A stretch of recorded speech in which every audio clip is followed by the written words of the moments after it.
Simatina verum sorma Yesus Kristus yomo isuma Maqaa Abbaa kan Ilmaa kan Hafuura Qulqulluu Waaqa tokkoon amiin. Kabajamtootaa fi jaallatamtoota hordoftoota Beetel TV hundumti keessan nagaa Waaqayyoo akkam jirtu, akkamii yeroo kana geessanii? Ameen. Waaqayyo gooftaan keenya jaalalaaf arjummaa isaatiin eegee tiksee sa'aatii kanaan kan nu ga'ee maqaan Waaqayyoo, maqaan qulqullootaa, maqaan toloota ergamootaa, maqaan haadha keenya qulqulleetti Durboo Maariyaam kan galateeffamee fi kan ulfaatu nuuf haa ta'u hanga bara baraatti. Ameen. Egaan kabajamtootaaf jaallatamtoota maatii Waaqayyoo yeroo darbe keessatti gaafilee shakkitoonni waa'ee ixaana irratti kaasan kutaa tokkoffaa fi kutaa lammaffaasaa waliin ilaallee jirra. Guyyaa har'aa kana immoo kutaa isa xumuraa yookiin kutaa sadaffaa waliin kan ilaallu ta'a jechuudha. Egaatii hundumti keessan chaayinaalii kanarratti barnoonni garaagaraa akka itti fufu yoo barbaaddu ta'e kanaan booddee gaafiiwwan manaafiqoonni waa'ee taabotaa, waa'ee tsabalaa, waa'ee fannoo, waa'ee qulqulloota ergamoota irratti, waa'ee Durboo Maariyaam irratti kan kana fakkaatan irratti kaasan irratti deebii ga'aan ni laatama. Kanaaf immoo isinis bu'uuradha waan taataniif yoo isin hordoftani kan isinii darbu, isin hordofne taanan eenyumaafiyyuu darbuun waan hin danda'amneef kanaaf isinis hordofuu keessan immoo kan ittiin beeknu sabiskiraayib gochuudhaaniin sagantaa kana hordofaa isiniin jennaa. Gara sagantaa itti aanutti gaafa darbinu egaa guyyaa har'aa kana kutaa sadaffaan gaafii mormitoonni ixaana irratti kaasan keessaa inni itti aanu ixaana eenyutu aarsuu danda'a isa jedhu kutaa lammaffaa keessatti waliin akkuma ilaallee innis immoo luboota qofa akka ta'ee fi ixaana Waaqayyoon kennuu isaa waliin ilaallee jirra. Guyyaa har'aa kana immoo ixaana aarsuun fakkeenya maalitii kan jedhu. Ixaana ni aarsitu fakkeenya maalitii? Waan hunduu fakkeenya qaba, bu'uura qaba waan ta'eef fakkeenya maalitii kan isin ixaana aarsitan mana qulqullummaa keessatti kan jedhu gaafii ka'edha. Gaafii kana gaafa deebisnu egaati ixaanni fakkeenya kadhannaa namootaa gara Waaqayyootti ol ba'uu isaati jechuudha. Fakkeenya kadhannaan namootaa gurra Waaqayyoo bira ga'uu isaati jechuudha. Namoonni Waaqayyoon ni kadhatu, namoonni Waaqayyoon ni galateeffatu, uumaa isaaniitiif galatanii dhiyeessu. Fakkeenya galataa, fakkeenya kadhannaa namoonni gara Waaqayyootti yommuu iyyatan akkuma gurra Waaqayyoo bira isaaniif ga'ee deebii isaaniif deebisu Waaqayyoon, ixaannis immoo fakkeenya kadhannaa, fakkeenya oqubaa, fakkeenya galataati jechuudha. Kanammoo gaafa ilaallu egaatii macaafa qulqulluu irraa inni jalqabaa abbaan keenya qulqulluun Daawit faarfannaa isaa 141 lakkoofsa 1 irraa kaanee gaafa dubbisnu yaa Waaqayyoo ani sin waammadhaa ati ariifadhuutii na bira gahii jedha. Yaa Waaqayyo gooftaa koo ani sin waammadhaa ariifadhuutii na bira gahii jedha. Egaatii lafa rakkoo keenya keessatti akkuma gaafa rakkanne namoota biyya lafaarraatii na qaqqabi jennee waammannu rakkoo keenya hundee isaatiin maksee deebii kan nuuf laachuu danda'u gara Waaqayyoottis bo'uun barbaachisaadha. Gara Waaqayyootti jechuun barbaachisaadha. Kanaafis immoo yaa Waaqayyoo ani sin waammadhaa jedhe lafa rakkoo keenyaatti Waaqayyoo waammachuu qabna. Dhiphina keenya keessaatii furmaata argachuudhaaf Waaqayyoo waammachuu qabna. Gaafa Waaqayyoo waammannes immoo Waaqayyoon nu bira ni gaha, gara keenya ni dhufa, deebis nu deebisa jechuudha. Akkuma macaafa qulqulluu irratti ammayyuu garaa keessan guutuudhaan, gadduudhaan, soomuudhaan, boo'ichaan, kadhannaadhaan gara kootti deebi'aa. Anis immoo gara keessanitti nan deebi'aa akkuma jedhee macaafa Yu'eel boqonnaa 2:12 irratti dubbatee jiru jechuudha. Uffata keessan hin tarsaasinaa, laphee keessan tarsaasaa akkuma jedhe laphee keenya tarsaasuun, laphee keenya banuudhaan, laphee keenya qulqulleessuudhaan gara Waaqayyootti gaafa nuti iyyannu, iyyanni keenya gurra Waaqayyoo bira ga'ee innis deebii nu deebisuudhaaf ni dhufa jechuudha.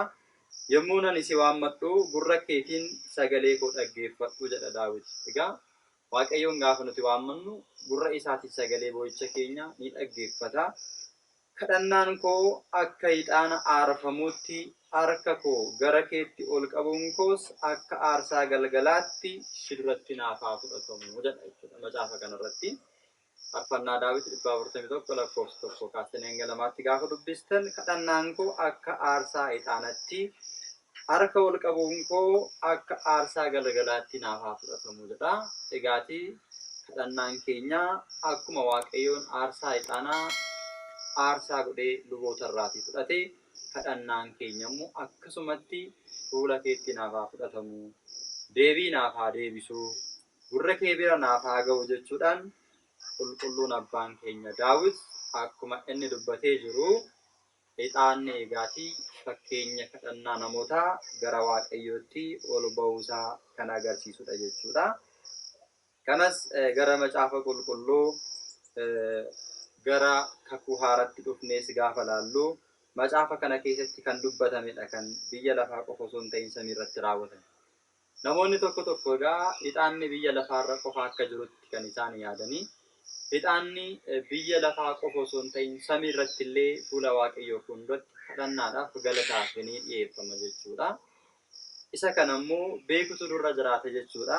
Waan hundumtuu gaaraati, waan hundumtuu Waaqayyoon biraati kan kenname waan ta'eef inni nuuf kennee of biraa hin dhabamsiisne ammayyuu qulqulloonni Waaqayyoo, tuloonni Waaqayyoo, ergamoonni Waaqayyoo, luboonni samii 24 ixaana qabataniiti teessoo isaa Tsiraa Aariyaamitti naanna'anii kan isa galateeffatan. Kanas argachuudhaaf mul'ata Yohaannis boqonnaa 8 lakkoofsa 1 irraa kaanee hanga 13tti gaafa dubbisnu akkas jedha. Yeroo olichi mallattoo isaa torbaffaa banetti immoo bantii Waaqaa keessatti akka walakkaa sa'aatiif gaabbitu ture jedha. Kana booddee ergamoota torba warra fuula Waaqayyoo dura dhaabbatan nan argee jedha qulqulluun abbaan keenya Yohaannis. Ergamoota torba warra fuula Waaqayyoo dura dhaabbatan nan argee, isaaniifis malakanni torba isaaniif kennameeraadha. Malakata inni jennu turumbaa isa jennudha. Ergamaan Waaqayyoo inni kan biraan tokkos qodaa ixaana itti aarsan isa warqee irraa hojjetame baatee dhufee jedha. Ergamaan Waaqayyoo jechuudha. Iddoo aarsaa dhaabbatee iddoo aarsaa warqee irraa hojjetame isa teessicha fuula dura sana irratti kadhata warra Waaqayyoof qulqullaa'anii hunduma wajjin akka inni dhiyeessuuf ixaanni baay'een ergamichatti ni kenname jedha.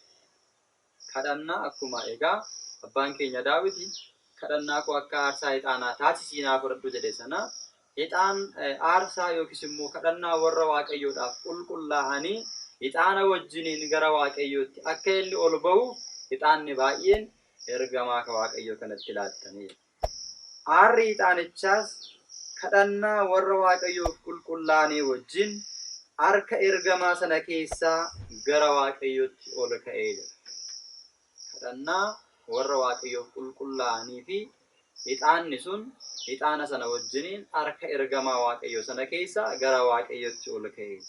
Yommus ergamichi qodaa ixaana itti aarsan sana fuudhee iddoo aarsaa sanas ibidda itti guutee lafatti gadi darbate. Achumaanis sagaleen qaqawwee sagaleen biraas wal jalaa jeequun bakakkaanis laftis ni socho'e jechuudhaan dubbata. Egaa asirratti waan nuti hubannu ergamoonni Waaqayyoo kadhannaa warra Waaqayyoodhaaf qulqullaa'anii gara fuula Waaqayyootti akka isaan ol geessuu danda'an ni argina. Kana qofa osoo hin taane kadhannaa warra Waaqayyoof qulqullaa'anii sana walitti qabuudhaan ixaana wajjin walitti dabalanii fuula Waaqayyootti akka isaan dhiyeessan, gara Waaqayyootti akka isaan geessan, Waaqayyoon gooftaan keenya uumaan keenyas gaafii nuti gaafanneef deebii akka inni nuuf kennuu danda'u macaafa qulqulluu kanarraatii ni hubanna jechuudha. Egaati walumaa galatti ixaanni aarsaa warra Waaqayyoof qulqullaa'anii kadhannaa warra Waaqayyoof qulqullaa'anii wajjin fuula Waaqayyootti akka inni itti ol ba'uu danda'u argineerra. Mul'ata Yohaannis boqonnaa 5 lakkoofsa 6 irraa kaasnee gaafa ilaallu teessicha duras uumama lubbuu qaban arfanii fi maanguddoota gidduu oolaa waan qalame fakkaatee dhaabbatu tokko nan arge. Hoolichis gaanfa torbaa fi ija torba qaba ture. Isaan torban kun hafuurota Waaqayyoof hojjechuudhaaf guutummaa biyya lafaatti ergamanidha. Yommuu inni macaaficha fudhatee jedha.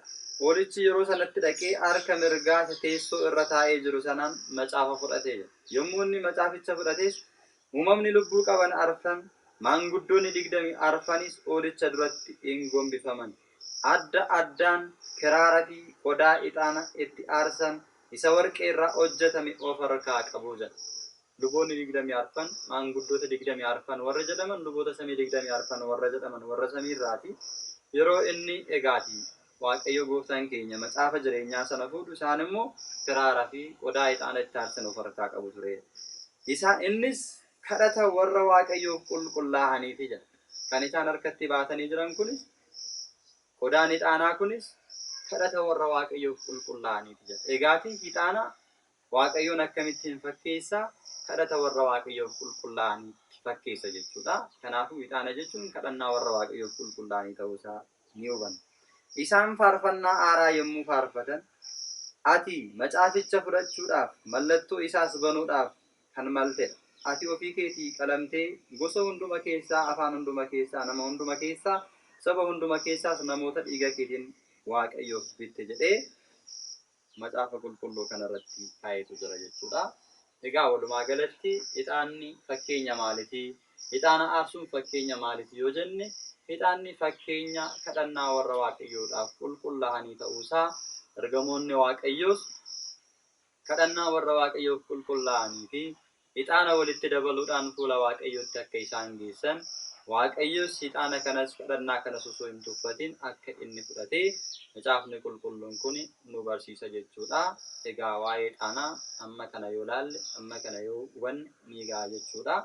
Kanaafiyyuu mormitoonni waa'ee ixaana irratti gaafii isaan kaasaniif deebiin isa kana fakkaata jechuudha. Yeroo ittaan immoo gaafii mormitoonni shakkitoonni taabota irratti kaasaniif deebii laachuudhaa fi kutaa ittaanu keessatti kan wal arginu ta'a. Kan nu barsiise kan nu gorse maqaa Waaqayyoo kan galateeffame kan ulfaate haa ta'u. Sabiskiraayib gochuudhaan nu hordofaa. Wasbaata ለእግዚአብሔር ወለወላዲቱ ድንግል ወለመስቀሉ ክብር ይቆየን። አሜን። Amri jabate babban mati